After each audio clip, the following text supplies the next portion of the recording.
हरिद्वार में चल रहे कावड़ मेले में कावड़ियों के उपद्रव और मारपीट के व्यवहार से स्थानीय व्यापारियों में नाराजगी है। रविवार रात दुकानदार की पिटाई और दुकान में तोड़फोड़ की घटना के बाद व्यापार मंडल ने प्रशासन के अधिकारियों के साथ मीटिंग कर कावड़ियों के उपद्रव पर रोक लगाने की मांग की।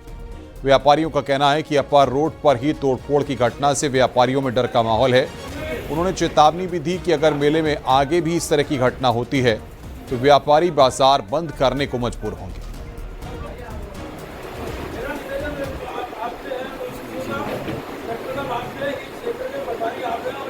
देखिए, कल की घटना बहुत निंदनीय घटना थी और हम सब व्यापारियों में बहुत बड़ा आक्रोश था और ये वो व्यापारी था जो हरिद्वार की भौगोलिक स्थिति को संभालता है। रात जो घटनाक्रम हुआ था उस घटनाक्रम पर जैसे पुलिस को सूचना मिली तो पुलिस के द्वारा त्वरित कार्रवाई करके समस्या का निवारण कर दिया गया। बाकी व्यापार वर्ग या व्यापारी मंडल की जो समस्याएं थी उन समस्याओं को सुना गया और आपसे बातचीत के माध्यम से उनको सुलझा दिया गया। कानपुर में विकास भवन में रिश्वत लेते ग्राम पंचायत अधिकारी को गिरफ्तार कर लिया गया। मेडिकल का पैसा रिलीज करने के नाम पर दिव्यांग महिला से घूस मांग रहा था। दरअसल पूरा मामला बिदनू गांव का बताया जा रहा है, जहां पर एक दिव्यांग महिला का सफाई कर्मी का मेडिकल अलाउंस का 45,000 रुपया रिलीज करने के एवज में 5,000 रुपए की रिश्वत मांगते ग्राम पंचायत अधिकारी को एंटी करप्शन की टीम ने रंगे हाथों पकड़ लिया। महिला ने अधिकारी से परेशान होकर एंटी करप्शन टीम से शिकायत की थी, जिसके बाद आरोपी लिपिक के खिलाफ थाने में एंटी करप्शन प्रभारी ने रिपोर्ट दर्ज कराई है।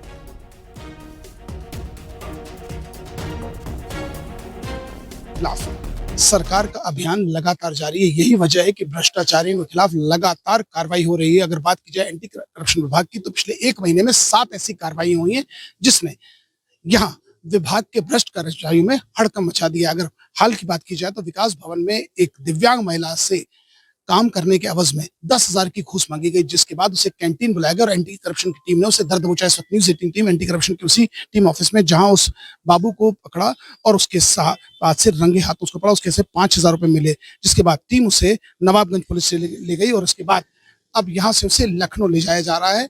आगे विधिक कार्रवाई होगी। यानी इस घटना के बाद से विकास भवन में हड़कंप मचा और कोई भी कुछ कहने से बचता नजर आ रहा है। विजय आशीष पांडे के साथ अमित गंजू, न्यूज़ 18 कानपुर।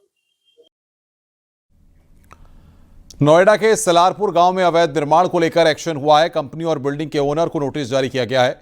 नोटिस में इमारत को अवैध बताया गया है। साथ ही 1 हफ्ते के अंदर इमारतों को ध्वस्त करने और सील करने की भी चेतावनी दी गई है।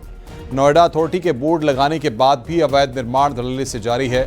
नोएडा अथॉरिटी के अफसरों पर मिलीभगत के भी आरोप हैं।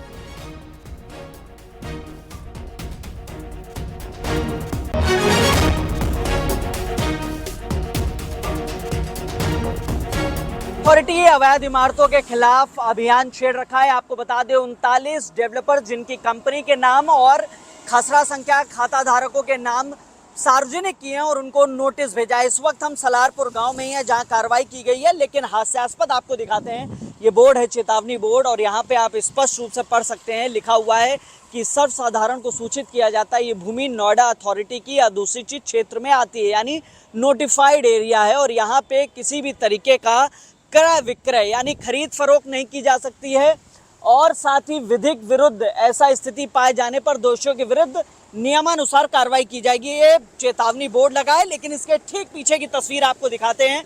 मैं कैमरामैन से कहूंगा आपको तस्वीरें दिखाएं कि किस तरीके से अवैध निर्माण धड़ल्ले से चल रहा है। हालांकि 39 लोगों को नोटिस जारी किया गया है और ये भी स्पष्ट किया गया है नोटिस में कि 1 हफ्ते में वो अपना पक्ष रखें और साथ ही पक्ष रखें या तो अवैध इमारतों को नोएडा अथॉरिटी आने वाले वक्त में सील करेगी और ध्वस्तीकरण की कार्रवाई करेगी। देखना होगा आने वाले वक्त में ये कार्रवाई प्रभावी रूप से कितनी लागू होती है। कैमरामैन विपिन के साथ हिमांशु शुक्ला, न्यूज़ 18 नोएडा। बरेली विकास प्राधिकरण की बड़ी कार्रवाई हुई है। अवैध कब्जा और अवैध निर्माण पर बुलडोजर की कार्रवाई हुई है। करीब 1,500 वर्ग मीटर जमीन पर बुलडोजर वाली कार्रवाई की गई। अवैध कब्जा करने के बाद अवैध निर्माण भी किया जा रहा था। बरेली विकास प्राधिकरण ने जिला प्रशासन के साथ मिलकर बड़ी कार्रवाई की है। सदर तहसील के बिहार में नगला क्षेत्र में यह कार्रवाई हुई है। तो ये बरेली की तस्वीरें आपको दिखा रहे हैं जहां पर बुलडोजर चला है, जिसके बाद हड़कंप मच गया। अवैध निर्माण पर बुलडोजर एक्शन चलाया।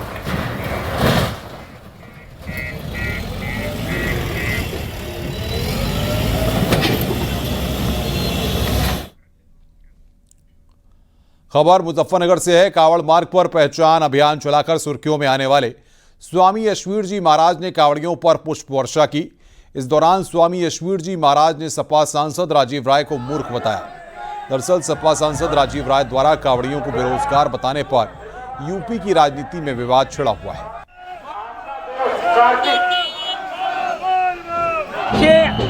कुछ लोगों ने अपनी सस्ती राजनीति करने के लिए सनातन धर्म के प्रति तरह तरह की बातें करना प्रारंभ कर दिया। उनसे ही पूछना चाहिए, सनातन धर्म के अलावा किसी दूसरे मजहब के संबंध में एक शब्द कह करके तो बताए, उसका जीना हराम हो जाएगा। लेकिन जो इस तरह की बातें करते हैं वो एक नंबर के या तो मूर्ख है या वो कोई स्वार्थी है। इस वक्तव्य से अपना वो स्वार्थ सिद्ध करना चाहते हैं। गाजियाबाद में गंग नहर पर कावड़ यात्रा के दौरान सुरक्षा व्यवस्था के पुख्ता इंतजाम किए गए। डीएम और एडिशनल कमिश्नर ने तैयारियों का जायजा लिया। कावड़ियों की सुरक्षा के लिए गंग नहर पर 3 स्तर की सुरक्षा व्यवस्था की गई है। पीएसी की 41वीं वाहिनी के जवान 24 घंटे मुस्तैद रहते हैं। कावड़ियों की संख्या को देखते हुए 2 बोट लगाई गई हैं।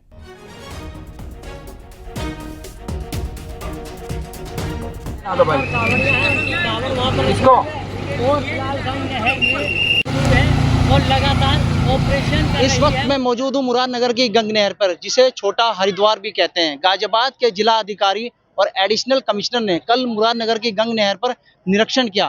कांवड़ियों की सुरक्षा के लिए जरूरी दिशा निर्देश भी दिए। इस वक्त आप तस्वीरों में देख सकते हैं, ये 3 लेयर की जो बैरिकेडिंग बनाई गई है, चारों तरफ बल्लियां लगाई गई है, जाल बिछाया गया है, जिससे कि कोई भी कांवड़िया हो या भोले हो जो स्नान करने के लिए यहाँ पर आते हैं, इस तरफ ना जाएं। दूसरी तरफ आप तस्वीरों में देख सकते हैं, एक रस्सी भी बांधी गई है जिससे कि कोई दुर्घटना घटित ना हो। और चारों तरफ आप देख सकते हैं जो सुरक्षा वह भी मुस्तैद है। और ये जो बटालियन है, जो पीएससी की जो बटालियन है वह भी तैनात की गई है। पहले यहाँ पर एक बटालियन तैनात की गई थी, अब एक और बटालियन तैनात की गई है। एक और ऐसी ही नाव तैयार की गई है। लगातार कांवड़ियों की सुरक्षा हेतु ये प्रयास किया जा रहा है। और आप देख सकते हैं तस्वीरों में ये अलर्ट भी कर रहे हैं, लगातार सचेत भी कर रहे हैं कि इस तरफ ना जाइए, बैरिकेडिंग की तरफ ना आइए।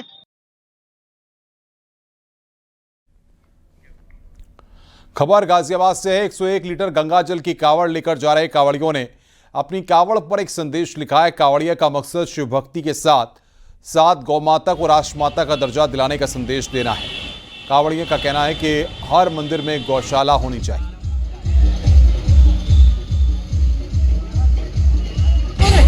और बोले मेरठ में हिम्मत टूट गई थी बिल्कुल ही। और भाई अपना पीछे जो हमारे गांव से हमारे बाबा हैं, हमारे बाबा बाग वाले, इनका स्थान बना हुआ। जब से आए हैं ना भैया, कावड़ होगी